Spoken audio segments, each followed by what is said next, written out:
Minggu Anda semua, Bapak Ibu Saudara sekalian, Jemaat Home, anggota LCC maupun semua Anda yang sedang menyaksikan ibadah ini dari tempat Anda masing-masing. Senang sekali saya kembali bertemu dengan Anda semua dan pasti sudah excited, udah gak sabar untuk kembali beribadah sama-sama hari ini walaupun tetap masih secara online, amin. Saya percaya hari ini apapun keadaan kita tetap ada sukacita dan damai sejahtera di dalam diri kita masing-masing maupun di rumah Anda semua. Haleluya. Saya ajak hari ini kita puji Tuhan karena kita mau nyatakan bahwa Tuhan itu baik dulu, sekarang dan selamanya.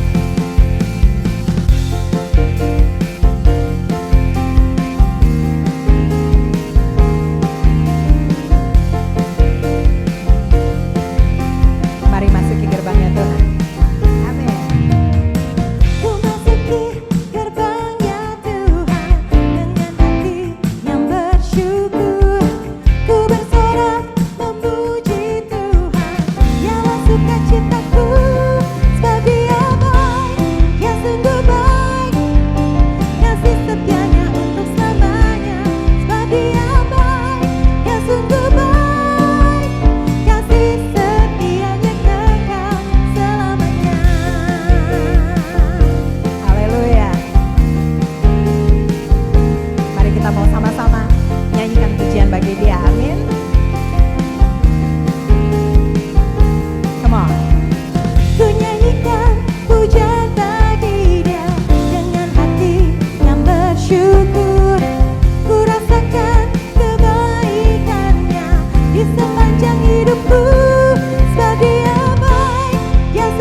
Haleluya, ini iman kita saudara-saudara bahwa Allah tetap akan selalu ada bersama kita dulu, sekarang dan selama-lamanya. Mari kita bersatu di dalam doa. Tuhan, terima kasih buat hari ini, terima kasih untuk hadirat-Mu di tengah-tengah kami. Terima kasih kami kembali boleh beribadah bersama-sama dengan saudara-saudara seiman kami di tempat kami masing-masing. Kami mau terus nyatakan bahwa Engkaulah yang berkuasa atas hidup kami. Walaupun kadang-kadang kami gak mengerti jalan pikiran-Mu, kami gak mengerti peristiwa-peristiwa yang terjadi dalam kehidupan kami, tapi kami mau terus katakan bahwa Engkau tetaplah Allah di dalam hidup kami. Haleluya, amin.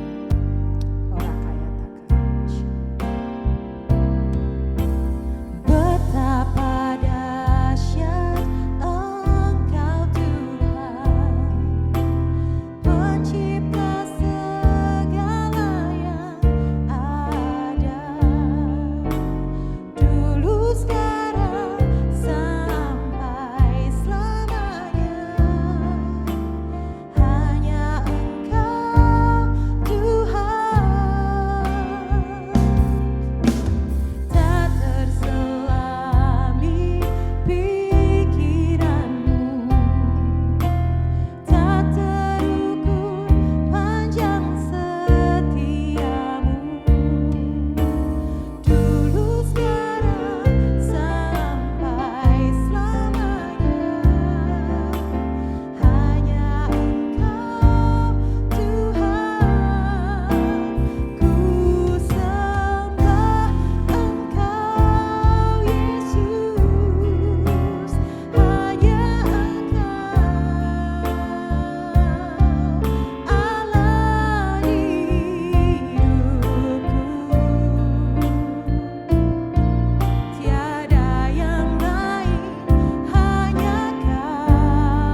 Allah yang dahsyat Tuhan. Walaupun kami seringkali gak bisa menyelami pikiran-Mu dan tidak akan pernah bisa menyelami pikiran-Mu Tuhan. Tapi kami percaya rancangan-Mu yang terbaik buat kehidupan kami. Di bulan ini Tuhan, terima kasih. Setiap hari-hari kami terus mau mengucap syukur bahwa Engkau adalah Allah yang terus memelihara kehidupan kami. Terima kasih kalau kami masih terus boleh setiap minggu beribadah bersama-sama Tuhan, walaupun masih melalui media online ini. Tapi kami percaya Engkau terus ada di tengah-tengah kami dan Engkau terus menyertai serta memberkati kehidupan kami. Dan saat ini Tuhan, saat firman-Mu akan ditabur, biarlah hati kami jadi tanah yang subur, supaya firman-Mu itu bisa bertumbuh kuat, dan bukan itu saja tetapi bisa berbuah di dalam kehidupan kami. Biar setiap kami yang mendengar ibadah ini menjadi murid-murid Kristus yang melakukan apa yang Tuhan mau di masa hidup kami di dunia ini. Terima kasih Tuhan, biar Engkaulah yang bertahta di dalam kehidupan kami, sekali lagi dulu, sekarang, dan selamanya. Terima kasih ya Tuhan, di dalam nama anak-Mu Yesus Kristus kami berdoa dan mengucap syukur. Haleluya. Amin.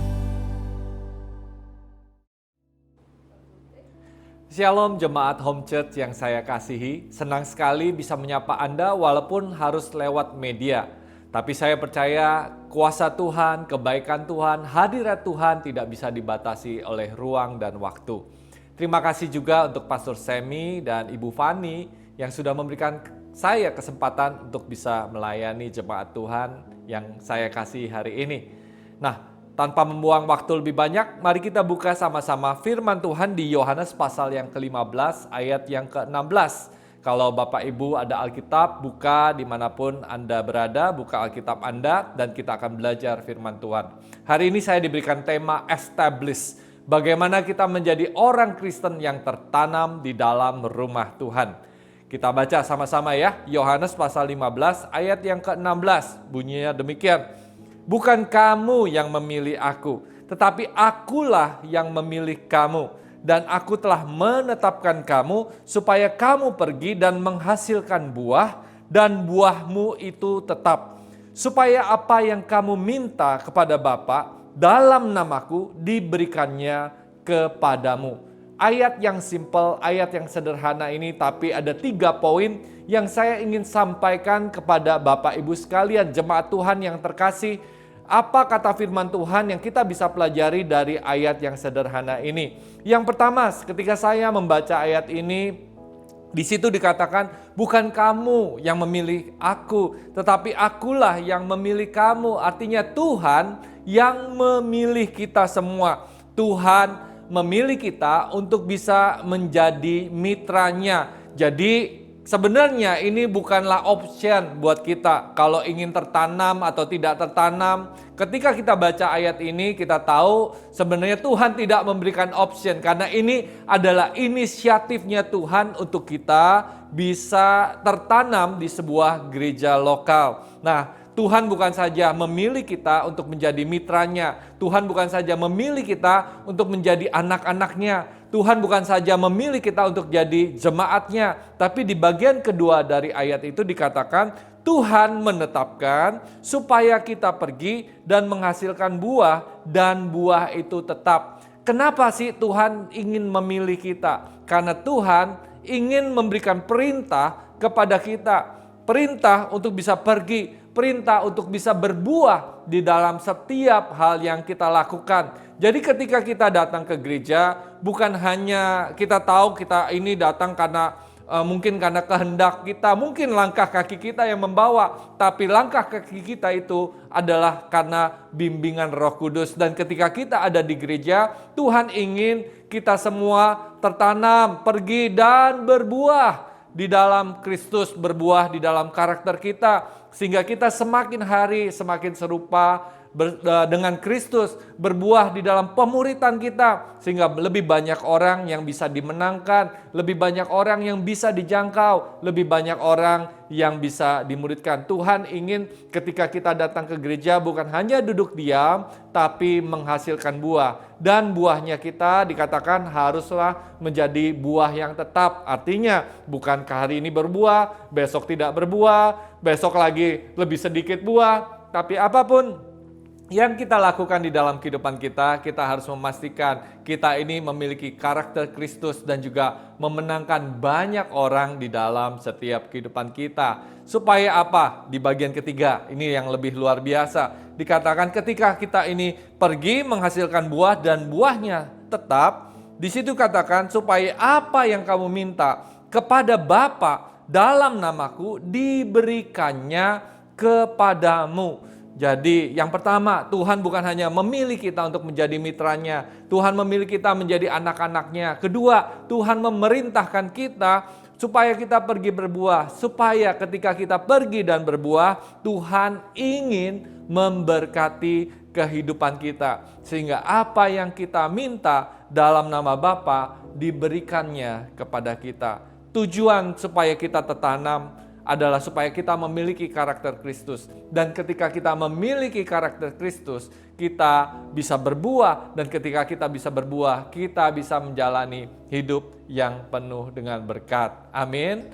Dari ayat ini saya juga belajar kenapa sih kita perlu tertanam di gereja lokal. Karena ketika kita, firman Tuhan mengatakan kita harus berbuah, artinya kita juga harus bertumbuh. Amin. Jadi hanya pohon yang tumbuh dengan sehat, pohon yang tumbuh dengan kuat, itu yang bisa berbuah. Kalau pohonnya nggak sehat, nggak mungkin bisa berbuah. Jadi untuk berbuah, kita harus bertumbuh. Dan untuk bertumbuh, kita itu perlu berakar. Karena pohon yang mau tumbuh dengan sehat, pohon yang tumbuh dengan kuat, itu harus berakar sampai ke dalam. Dan akarnya itu yang menyerap sumber-sumber makanan, sehingga pohon ini bertumbuh dan pohon ini berbuah. Nah, untuk sebuah pohon itu berakar, tentunya dia harus tertanam. Jadi Bapak Ibu sekalian, kalau hidup kita mau berbuah, kita harus bertumbuh di dalam kebenaran firman Tuhan. Kita harus berakar dalam kebenaran firman Tuhan, dan kita harus tertanam di dalam sebuah gereja lokal. Dari ayat ini kita bisa pelajari bahwa Tuhan ingin memberkati kita. Dan bagaimana caranya Tuhan memberkati kita? Ketika kita mau diproses dan mau tertanam di sebuah gereja lokal. Nah, tapi nggak banyak dari kita kan yang hari ini mungkin kita bisa lihat, saya pokoknya ke gereja biasa-biasa aja deh, nggak perlu tertanam. Nah saya coba pikirkan beberapa alasan ya, kenapa sih orang tuh tidak mau sih tertanam di sebuah gereja lokal. Yang pertama, alasan pertama yang banyak dimiliki orang mungkin tidak tahu kalau ini adalah perintah Tuhan. Kalau tertanam di dalam sebuah gereja lokal itu perintah Tuhan. Nah, tadi saya sudah sampaikan firman Tuhan. Jadi tidak ada lagi alasan ya. Pakai alasan nomor 1 nggak ada. Karena Anda sudah diajarkan hari ini kalau Anda perlu tertanam di gereja lokal. Ini adalah perintah Tuhan, bukan option. Karena Tuhan memilih Anda dan saya untuk bisa berbuah dan buahnya itu tetap. Jadi perintah Tuhan untuk kita bisa tertanam di sebuah gereja lokal. Lalu alasan kedua, tidak ada kehausan dan kelaparan akan pertumbuhan. Banyak dari kita datang ke gereja ya mungkin sekedar rutinitas. Ya saya Kristen, KTP saya Kristen. Atau dulu Anda on fire tapi hari ini Anda rasa mungkin tidak lagi on fire, tidak lagi semangat, tidak lagi ada kehausan untuk bisa bertumbuh bersama-sama. Nah hari ini mari kita merecommit kembali hidup kita. Karena ini adalah perintah Tuhan, Tuhan yang memilih kita, Tuhan yang menghendaki hidup Anda dan hidup saya tertanam di sebuah gereja lokal. Jadi hari ini mari kita datang sama Tuhan seperti rusa yang haus dan rindu akan hadirat Tuhan. Kita datang, Tuhan, aku ingin bertumbuh lebih lagi di dalam kehidupan kerohanian saya. Saya tidak mau hanya jadi orang Kristen yang biasa-biasa saja, tapi saya ingin jadi orang Kristen yang diberkati, orang Kristen yang bertumbuh, orang Kristen yang berbuah berkali-kali lipat di dalam kehidupan kita semua. Jadi hari ini mari kita datang dengan haus dan lapar akan kebenaran firman Tuhan, akan pertumbuhan kerohanian kita. Nah, alasan apa lagi sih? Alasan yang ketiga yang saya temukan kenapa orang itu tidak mau tertanam di sebuah gereja lokal. Yang ketiga adalah ada budaya yang salah tentang bagaimana sebuah gereja itu beroperasi. Ada budaya khususnya nih di Indonesia yang hari-hari ini kita bisa melihat gereja itu ada di mall, gereja itu ada di ruko, tidak di gedung bangunan fisik. Nah, ketika gereja itu ada di mall, di pusat perbelanjaan, atau ada di ruko, atau dimanapun juga, ada satu budaya baru yang terjadi di sini.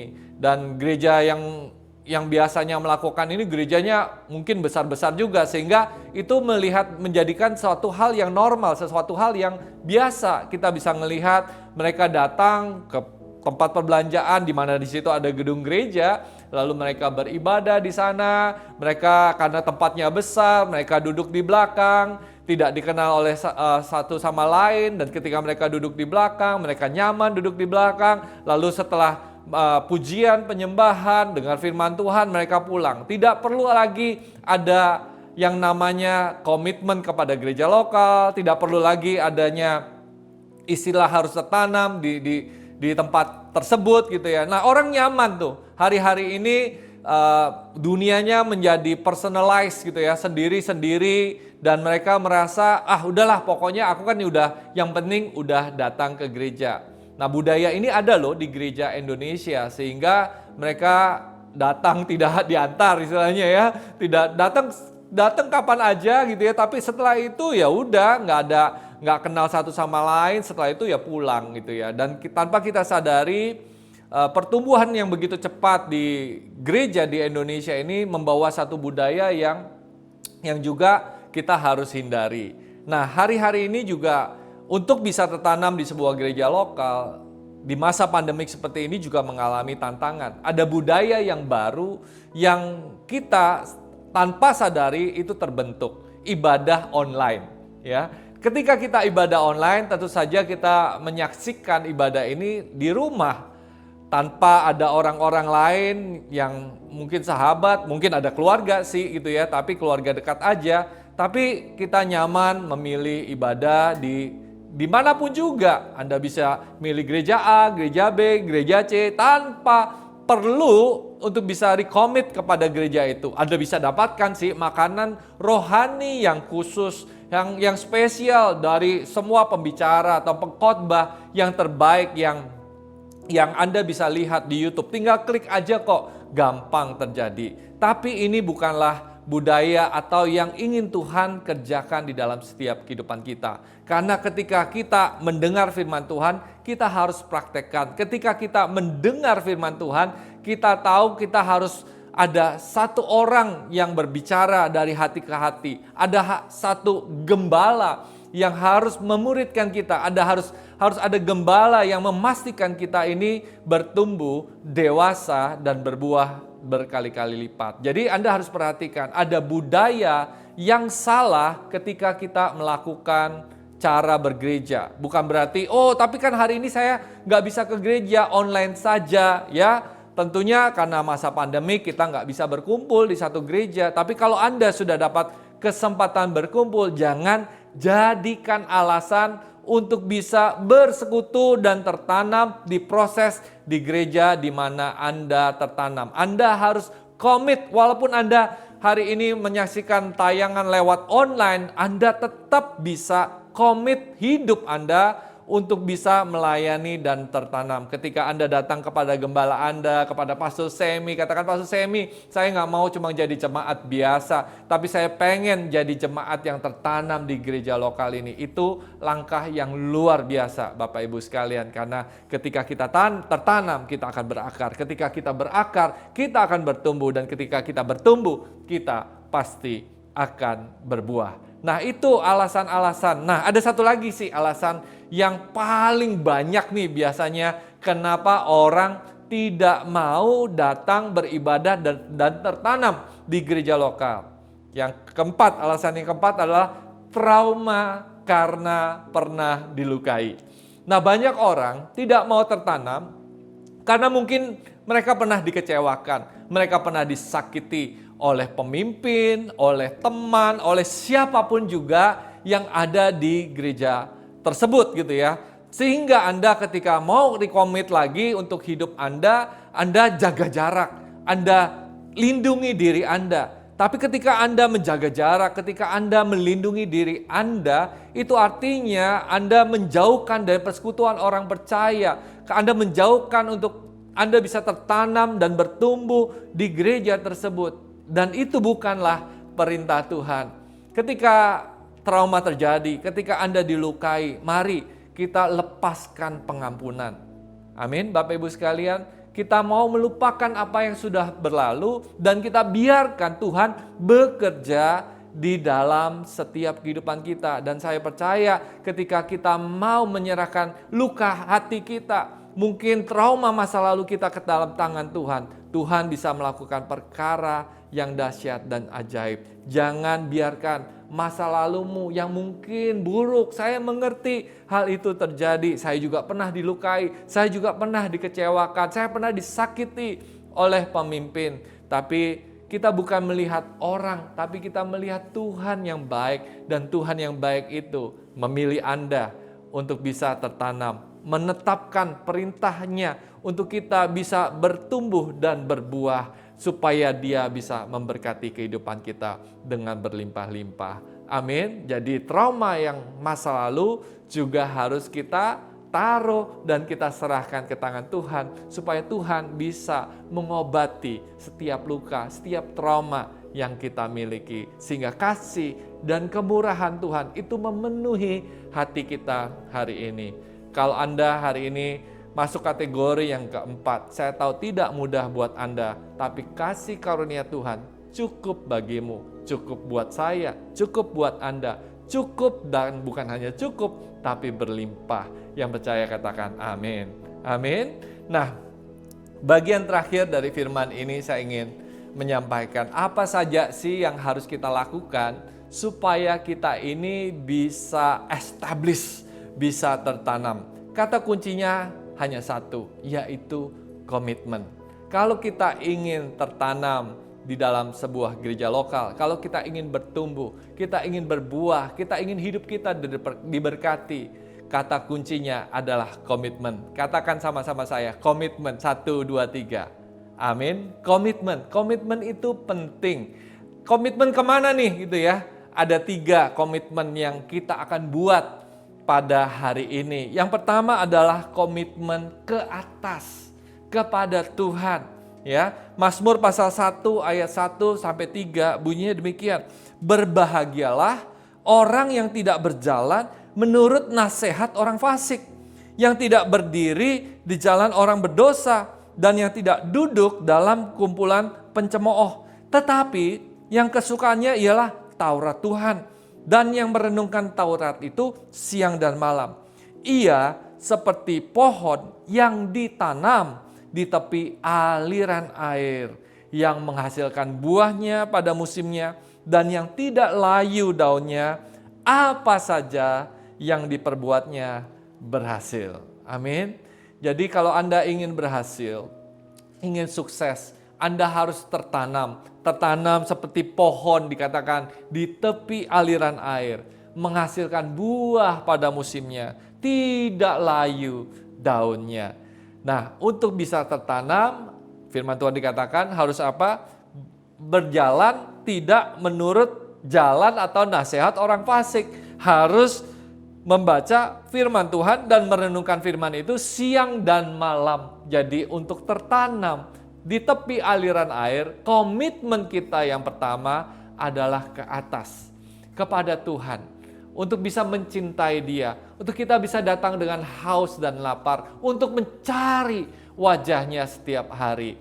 Ketika Anda melakukan itu, Anda mulai dalam proses menanamkan diri Anda ke dalam firman Tuhan, kepada gerejanya yang luar biasa. Jadi hari ini saya ingin ajak kepada Bapak Ibu sekalian, semua pemirsa yang menyaksikan tayang ini, coba datang ke Pastor Semi. Katakan, Pastor, apa sih yang saya harus baca? Apa yang harus saya renungkan? Gereja hari ini sedang belajar firman apa? Saya pengen tertanam di gereja ini. Saya ingin bertumbuh di gereja ini. Coba bagikan saya, muridkan saya. Saya ingin komit sama Tuhan gitu ya. Saya ingin belajar baca firman Tuhan. Nah, datang kepada gembala Anda. Dan ketika gembala Anda mengajarkan, Anda mendengarkan firman Tuhan yang diajarkan, karena Anda komit kepada Tuhan untuk Anda bisa bertumbuh bersama-sama. Dan saya percaya ketika Anda melakukan itu, Anda pasti akan diberkati. Jadi yang pertama, komitmen kepada yang di atas, kepada Tuhan. Dan Tuhan pakai pemimpin rohani kita loh, untuk bisa memberikan payung perlindungan rohani kepada kita semua. Jadi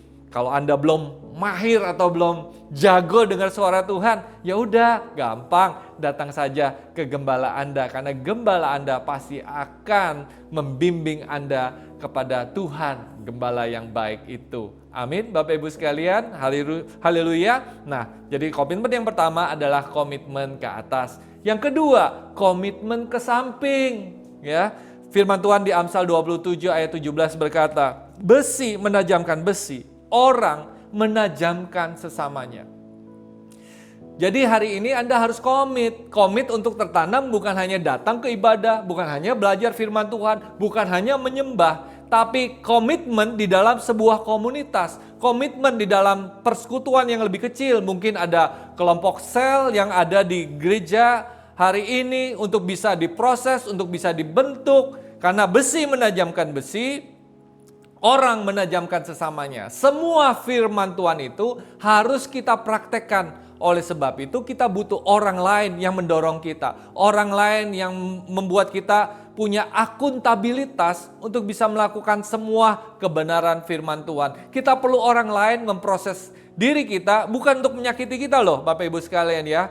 Mungkin ada orang yang nyebelin di sel grup Anda, mungkin ada orang yang membuat Anda marah, tapi justru orang-orang yang seperti itu yang membuat kita datang kepada Tuhan, memiliki buah-buah roh, kesabaran, ya, penguasaan diri, sehingga firman Tuhan bukan hanya kita dengarkan, tapi kita bisa praktekkan. Jadi komitmenlah ke samping, komitmenlah untuk bisa menjadi seorang saudara, saudari seiman yang baik, yang menjagai teman-teman, semua saudara yang ada di dalam sel grup Anda, di dalam semua jemaat yang ada, kita saling menjagai satu sama lain. Kita juga komitmen kalau saya harus diproses, kalau dia yang bikin saya marah, dia yang bikin saya kesel, nggak apa-apa deh, aku tetap mencintai Tuhan dan aku tetap mencintai dia sebagai saudara-saudariku, ya.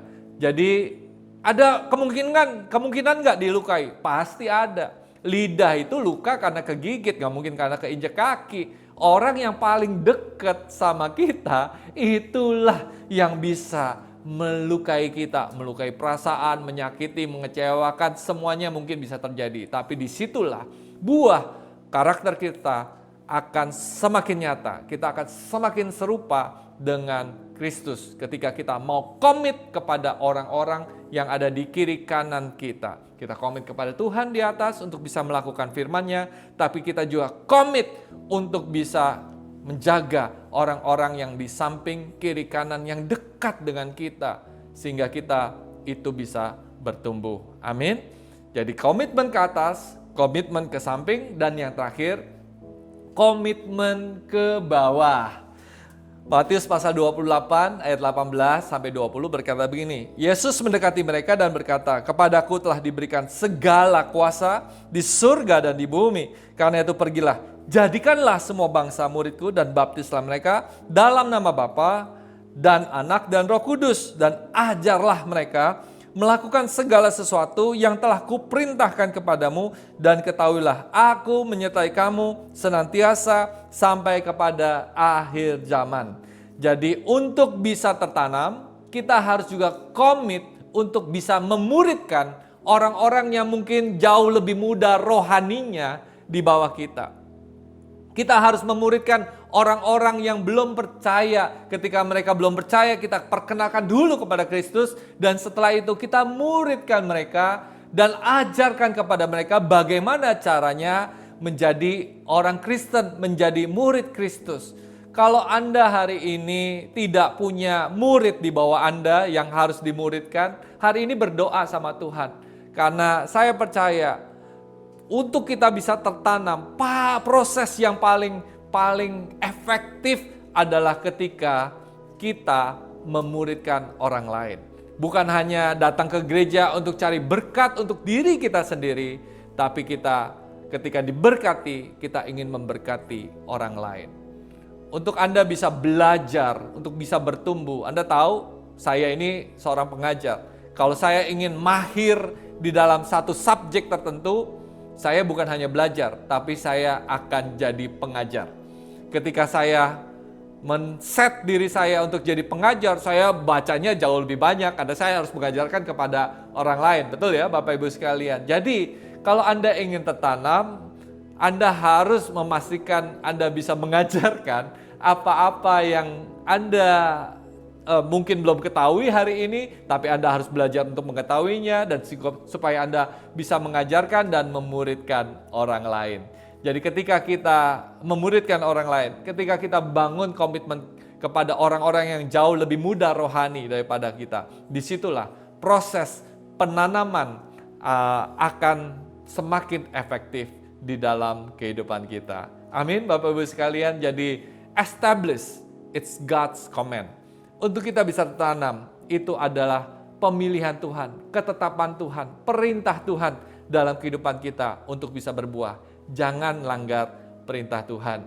Dan supaya kita tertanam, jangan lupa bangun komitmen. Bangun komitmen kepada Tuhan, bangun komitmen kepada orang-orang di kiri kanan kita, bangun komitmen kepada orang-orang yang kita bisa muridkan. Saya percaya ketiga komunitas ini, Tuhan, Roh Kudus ya, dan juga komunitas cell group kita, sahabat-sahabat pelayanan kita, ya saudari-saudari seiman di dalam gereja, dan juga murid-murid yang kita bisa muridkan, itu yang akan menjaga kita tertanam, berakar, bertumbuh, dan berbuah.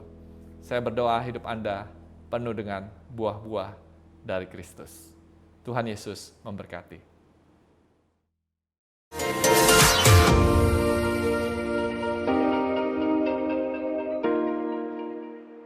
Shalom Homers, wah nggak kerasa ya kita udah bersama-sama beribadah. Sekarang aku mau ingetin lagi ya visi dari Home Church Jakarta, yaitu menjadi murid Kristus yang menyatakan terang kerajaan Allah di segala aspek kehidupan dimanapun kita ditempatkan. Nah sekarang jika teman-teman ingin memberikan persembahan atau perpuluhan, bisa ke rekening berikut ya.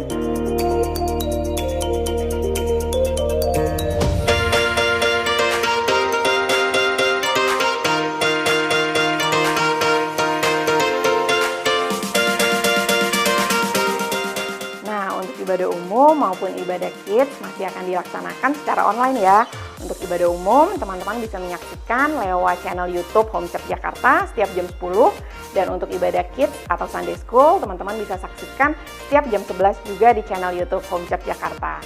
Nah, untuk anak-anak kids atau Sunday School, kalian bisa mengikuti Playdate loh, yaitu di setiap minggu kedua dan keempat. Sedangkan untuk anak-anak teens, kalian bisa mengikuti Disciple Teens setiap minggu pertama dan minggu ketiga. Mau tahu keseruannya seperti apa? Kontak kita via DM ya. Bagi teman-teman yang belum tergabung di LCC atau Life Changing Community, bisa juga menghubungi kami via DM di Instagram ya. Oke, sekian pengumuman untuk minggu ini ya. Jangan lupa untuk follow Instagram @homechurchjakarta untuk info-info selanjutnya. Sampai jumpa minggu depan. Bye! Hai, selamat hari Minggu. Mari kita menutup ibadah kita dengan berdoa bersyafaat. Bapa yang baik, terima kasih Tuhan untuk ibadah pagi hari ini. Terima kasih untuk setiap firman yang kami terima dari hamba-Mu yang menyampaikan. Kiranya Engkau memberkati hamba-Mu itu Tuhan, dalam kehidupannya, dalam keluarganya, dan dalam pelayanannya. Sehingga hamba-Mu itu Tuhan bisa menjadi sambungan berkat-Mu dan bisa memberkati lebih banyak lagi jiwa-jiwa Tuhan. Kami mau berdoa juga Tuhan untuk gembala kami dan ibu gembala kami dan para leader dan juga para volunteer.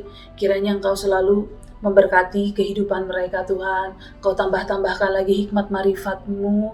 Kau selalu mengirimkan Roh Kudus di dalam setiap kehidupan mereka Tuhan, sehingga mereka mampu membimbing kami untuk belajar lagi mengenal Engkau, belajar lagi mencari isi hati-Mu, dan supaya tema tahun ini Eklesia ini Tuhan benar-benar kami hidupi secara nyata di dalam kehidupan setiap jemaat Home Church. Dan kami juga berterima kasih Tuhan untuk kesehatan yang Kau berikan kepada kami, berkat yang Kau berikan kepada kami, dan juga damai sejahtera yang Kau berikan kepada kami Tuhan. Bapa, kami mau berdoa juga untuk bangsa Indonesia. Terima kasih Tuhan untuk pemerintahan yang dari teratas sampai terendah Tuhan. Karena tangan-Mu saja yang turun tangan dan ikut campur. Sehingga pemerintahan di Indonesia ini Tuhan bisa bergerak sesuai dengan isi hati-Mu. Dan kami juga mau berterima kasih Tuhan untuk setiap orang yang ada di bangsa Indonesia ini Tuhan. Terima kasih karena Engkau sudah menjaga kami. Terima kasih untuk kesehatan yang Kau berikan. Terima kasih untuk kebaikan-kebaikan yang sudah Kau berikan Tuhan. Kami juga mau berdoa untuk kota Jakarta. Kiranya kota Jakarta selalu ada dalam lindungan-Mu. Dan kota Jakarta akan mengalami juga penuaian jiwa-jiwa, khususnya kota Jakarta Selatan. Kami mau berterima kasih juga Tuhan, bahwa di sepanjang tahun 2021 ini Tuhan, kami akan bergerak keluar dan kami akan menghidupi setiap firman-firman yang Kau tanamkan di dalam hati kami, sehingga kami bisa menjangkau jiwa-jiwa dan kami bisa menjadi murid-murid-Mu yang setia. Bapa, kami mau akhiri ibadah ini dan sebelumnya kami akan menerima ucapan berkat. Dalam nama Yesus, amin. Shalom Home Church. Saya mau pakai kesempatan ini untuk bilang thank you. Terima kasih untuk Pastor Mulyadi Budianto. Oh, nama lengkapnya sering saya lupa. Tiap hari panggil Komil ya. Terima kasih Komil udah jadi berkat untuk Home Church minggu ini. Nah, saudara, kita ada di masa yang sukar. Sukar bukan hanya karena semuanya serba terbatas, semua dibatasi, kerjaan kurang, ekonomi turun, bukan hanya masalah itu. Terbatas karena perubahan itu di sekitar kita terjadi demikian cepat. Perubahan di mana-mana dan masa depan yang nggak pasti, ya kan saudara? Nah, untuk itu saya mendorong kita di hari-hari ini terus bergantung sama yang tidak tergoncangkan. Apa itu saudara? Kerajaan Allah dan janji-janjinya. Nah, ini yang saya berdoa dimanifestasikan dalam kehidupan saudara hari-hari ini. Janji-janji Tuhan dinyatakan, pemeliharaan Tuhan dan mujizatnya dinyatakan untuk kita semua. Puji Tuhan, kita akan selesai dengan ibadah kita hari ini dan biarlah kita selesai dengan rahmat dan berkat Tuhan. Arahkan hatimu kepada Tuhan dan terimalah berkat Tuhan. Tuhan memberkati engkau dan melindungi engkau. Tuhan menyinari engkau dengan wajahnya dan memberikan engkau kasih karunia. Tuhan menghadapkan wajahnya kepadamu dan memberi engkau damai sejahtera. Berkat yang berlimpah dari Allah Bapa di dalam kasih yang sempurna dalam nama Tuhan Yesus dan persekutuan yang indah dengan Roh Kudus menyertai kita semua mulai saat ini bahkan sampai selama-lamanya. Terima berkat Tuhan. Sama-sama katakan amin. Tuhan berkati.